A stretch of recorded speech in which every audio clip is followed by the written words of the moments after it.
Hi friends, welcome to Akshaya kitchen recipes.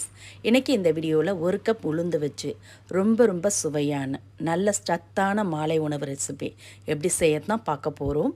அதுக்கு ஒரு mixing பவுலில் ஒரு கப் அளவுக்கு உளுந்து சேர்த்துக்கலாம். நான் 200 கிராம் அளவு வெள்ளை உளுந்து தாங்க சேர்த்துருக்கேன். இதில் தேவையான அளவு தண்ணீர் சேர்த்து நல்லா 2 முறை தேய்ச்சி விட்டு அலசி சுத்தம் பண்ணி எடுத்துகிட்டு வந்துடலாம். ஊரெல்லாம் வைக்க வேண்டியது இல்லைங்க. இதை தண்ணியை வடிய விட்டுட்டு இது மாதிரி ஒரு ஜல்லியில் மாற்றி விட்டுடுங்க. அதில் எக்ஸ்ட்ரா இருக்க தண்ணி பூரா ஜல்லியில் வடிஞ்சு ஒரு 5 நிமிஷம் அப்படியே ஜல்லியிலே உணரட்டும். இது மாதிரி அப்படியே ஜல்லியிலே உணர விட்டுடலாம். ஒரு 5 நிமிஷம் உணரட்டும்.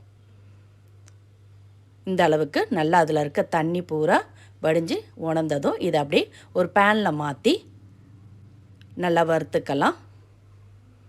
அடுப்பை மீடியம் ஃப்ளேமில் வச்சு நல்லா உளுந்து செவந்து வறுபட்டு வாசம் வரணும். அந்த அளவுக்கு நல்லா வறுத்துக்கலாம். இது அப்படியே நல்லா வறுபடட்டும். இது வறுபடத்துக்குள்ளே இன்னொரு மிக்சிங் பவுலில் அரை கப் அளவுக்கு பச்சரிசி, ஒரு கப் உளுந்து எடுத்தோம். அதே கப்பால் அரை கப் அளவுக்கு பச்சரிசி சேர்த்து அதில் தேவையான அளவு தண்ணி விட்டு அதையும் 2 முறை அலசிட்டு தண்ணியை ஒட்ட வடிய விட்டு இது மாதிரி ஜல்லியில் அப்படியே உணர விட்டுடலாம். இது அப்படியே உணரட்டும். நம்ம அதுக்குள்ளே உளுந்த வறுத்து எடுத்துக்கலாம். நீங்கள் பச்சரிசிக்கு பதிலாக எந்த அரிசியில் வேணாலும் செய்யலாம். ஆனால் பச்சரிசியில் செஞ்சிங்கன்னா நல்லா சுவையாக இருக்கும். அப்படியே உணரட்டுங்க. இப்போ உளுந்தும் நல்லா செவந்து வறுபட்டு வாசம் வருது பாருங்கள். இது மாதிரி வறுபட்டு லைட்டாக செவரணும். இப்போ இதை அப்படியே ஒரு பிளேட்டில் மாற்றி ஆற விட்டுடலாம். இது அப்படியே நல்லா ஆறட்டும். இப்போ அதே பேனில் நம்ம வடிய விட்ட அரிசியை சேர்த்துடலாம். பாருங்கள், அரிசி தண்ணி பூரா வடிஞ்சு உணர்ந்துருக்கு. அதையும் பேனில் மாற்றி நல்லா வறுத்துக்கலாம்.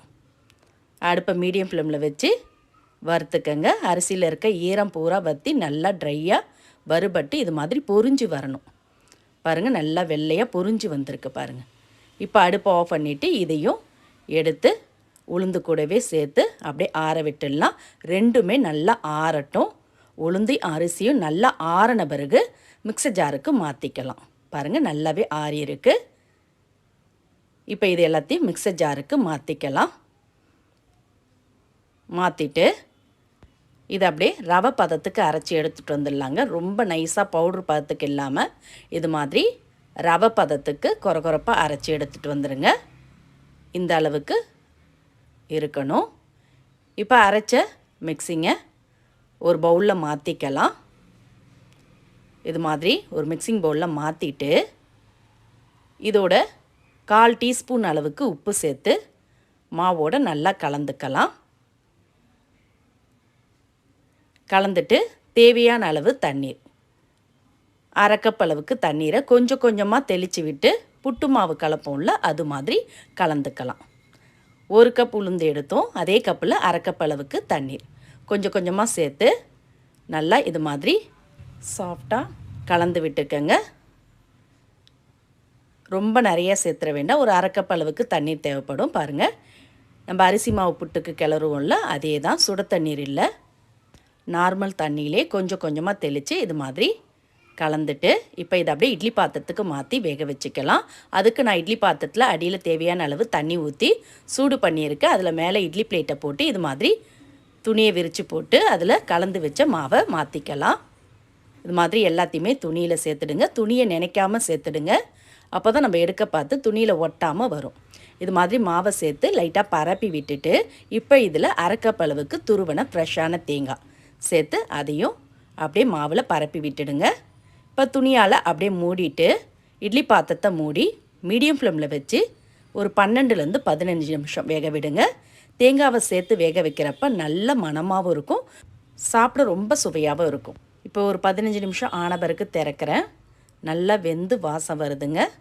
தேங்காய் பூவோட உளுந்து மாவும் சேர்த்து நல்ல மணமாக இருக்குது. இப்போ இதை அப்படியே எடுத்து ஒரு மிக்சிங் பவுலில் மாற்றிக்கலாம். துணியை நினைக்காமல் சேர்த்ததுனால துணியில் ரவை கூட ஒட்டவே இல்லை பாருங்கள். இப்போ இதை கட்டிகள் இல்லாமல் கரண்டியால் ப்ரெஸ் பண்ணி கலந்துக்கங்க. கலந்துட்டு இதில் நம்ம இனிப்பு சேர்த்து நல்ல சுவையான இனிப்பு உளுந்து புட்டு ரெசிபி தான் செய்ய போகிறோம். இதில் உங்களுக்கு இனிப்பு சேர்க்க விருப்பம் இல்லாட்டி நீங்கள் கடுகு வெங்காயம் பொடியாக கட் பண்ணி வதக்கி அதில் கொஞ்சமாக மசாலா சேர்த்து காரப்புட்டு கூட ரெடி பண்ணலாம். இப்போ நான் இனிப்பு புட்டுன்றதுனால ஒரு 1/2 டீஸ்பூன் ஏலக்காய் பொடியும் 3/4 கப் அளவுக்கு நாட்டு சர்க்கரையும் சேர்க்குறேன். நீங்கள் நாட்டு சர்க்கரைக்கு பதிலாக வெல்லம் கூட பொடிச்சு சேர்த்துக்கலாம்.